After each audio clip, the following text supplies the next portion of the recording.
함께하는 따뜻한 오늘 티온. 이스라엘의 왕 엘라의 아들 호세아 제3년에 유다 왕 아하스의 아들 히스기야가 왕이 되니 그가 왕이 될 때 나이가 25세라. 예루살렘에서 29년간 다스리니라. 그의 어머니의 이름은 아비요 스가리아의 딸이더라.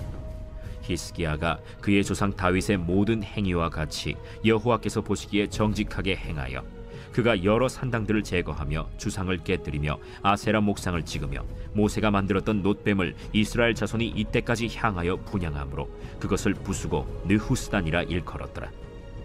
히스기야가 이스라엘 하나님 여호와를 의지하였는데 그의 전후 유다 여러 왕 중에 그러한 자가 없었으니 곧 그가 여호와께 연합하여 그에게서 떠나지 아니하고 여호와께서 모세에게 명령하신 계명을 지켰더라. 여호와께서 그와 함께 하심에 그가 어디로 가든지 형통하였더라. 저가 아수르 왕을 배반하고 섬기지 아니하였고 그가 블레셋 사람들을 쳐서 가사와 그 사방에 이르고 망대에서부터 견고한 성까지 이르렀더라. 히스기야 왕 제4년 곧 이스라엘의 왕 엘라의 아들 호세아 제7년에 아수르의 왕 살마네셀이 사마리아로 올라와서 애워쌌더라. 3년 후에 그 성읍이 함락되니 곧 히스기야 왕의 제6년이요 이스라엘 왕 호세아의 제9년에 사마리아가 함락되매 아수르 왕이 이스라엘을 사로잡아 아수르에 이르러 고산 강가에 있는 할라와 하볼과 메대 사람의 여러 성읍에 두었으니 이는 그들이 하나님 여호와의 말씀을 듣지 아니하고 그의 언약과 여호와의 종 모세가 명령한 모든 것을 따르지 아니하였음이더라. 8월 1일 말씀과 함께하는 따뜻한 오늘 큐티온 기도로 시작하겠습니다. 사랑과 은혜의 아버지 하나님 감사합니다. 오늘도 말씀 앞으로 나아가게 하시니 감사합니다. 굳은 날씨 가운데서도 맑은 날씨 가운데서도 주님과 함께 동행하며 주의 말씀 가운데 살아가는 저희들 될 수 있도록 인도하여 주옵소서. 감사드리며 예수님의 이름으로 기도합니다. 아멘. 오늘 말씀은 열왕기하 18장 1절부터 12절 말씀인데요. 1절을 보면 유다 왕 아하스의 아들 히스기야가 왕이 되었다고 합니다. 히스기야는 유다 제13대 왕입니다. 아하스는 유다 제12대 왕이죠. 그런데 이들은 부자지간이면서도 전혀 다른 삶을 살았습니다. 아하스는 우상에게 인신 제사를 드렸던 사람이고 각종 장소에서 우상 숭배를 했던 사람입니다. 또한 아수르 왕이 섬기는 신의 제단을 모방한 제단을 성전에 세우고 성전의 구조를 바꾸고 기구들을 훼손하거나 옮겼습니다. 이에 반해 히스기야는 유다의 왕들 가운데 요시야와 더불어 가장 선하게 산 왕 가운데 하나입니다. 조상 다윗의 모든 행위와 같이 여호와 하나님 보시기에 정직히 행하였고 산당을 제거하고 주상과 아세라 목상을 깨뜨렸을 뿐 아니라 이스라엘 백성들이 우상화하여 분향하기까지 했던 모세의 놋뱀을 깨뜨렸습니다. 히스기야가 어떻게 해서 부친 아하스의 영향을 받지 않고 다윗을 본받게 되었는지 우리는 알지 못합니다. 그러나 그가 다윗을 본받은 결과에 대해서는 우리가 잘 알고 있습니다. 히스기야는 다윗을 본받음으로써 남유다 왕들 가운데 가장 선한 왕의 하나로 평가를 받고 있습니다. 히스기야는 다윗을 기준으로 삼고 인생의 방향을 잡아 하나님께 높임을 받았습니다. 우리에게는 그리스도 예수께서 모범이 되어 주십니다. 히스기야에게는 다윗이 모범이 되었던 것처럼 우리에게는 예수 그리스도께서 모범이 되어 주십니다.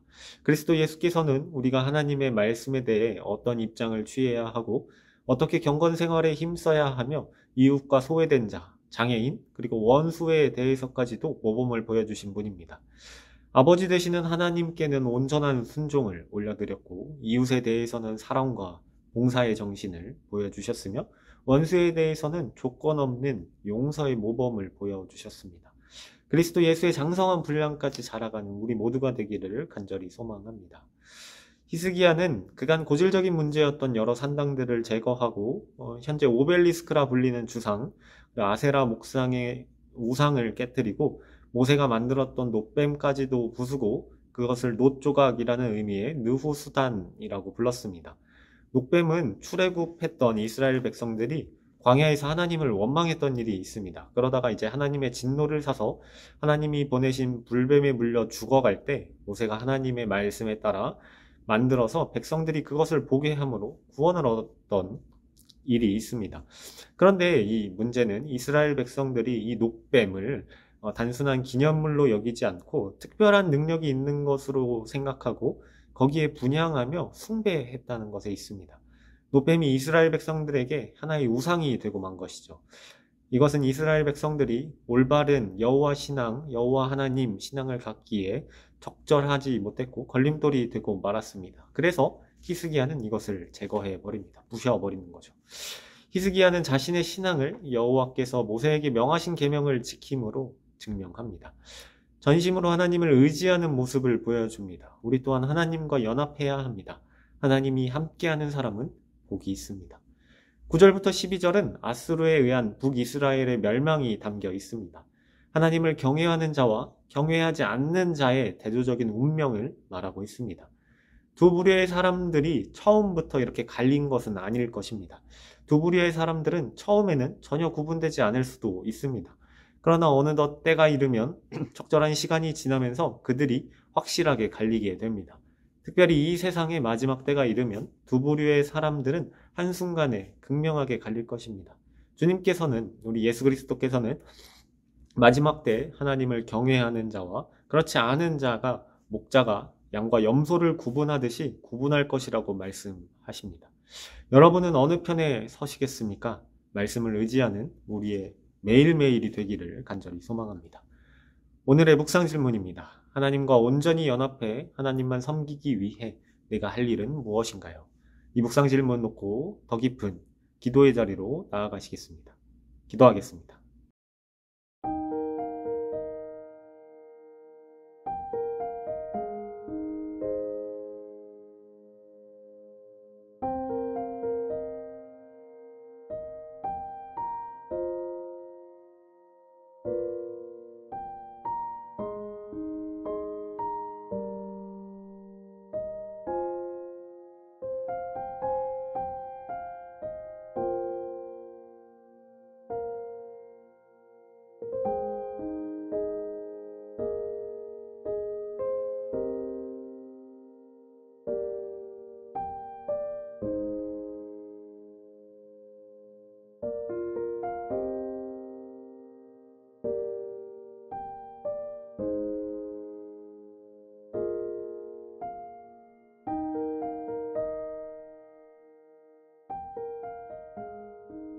사랑과 은혜의 아버지 하나님, 오직 주님의 말씀 앞에 섬으로 주님께서 우리에게 요구하시는 바 경건함과 의로움 가운데 그리고 거룩함 가운데 살아가는 저희들 되기 원합니다.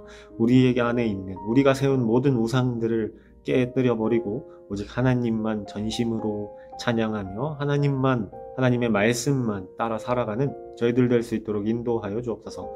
감사드리며 예수님의 이름으로 기도합니다. 아멘.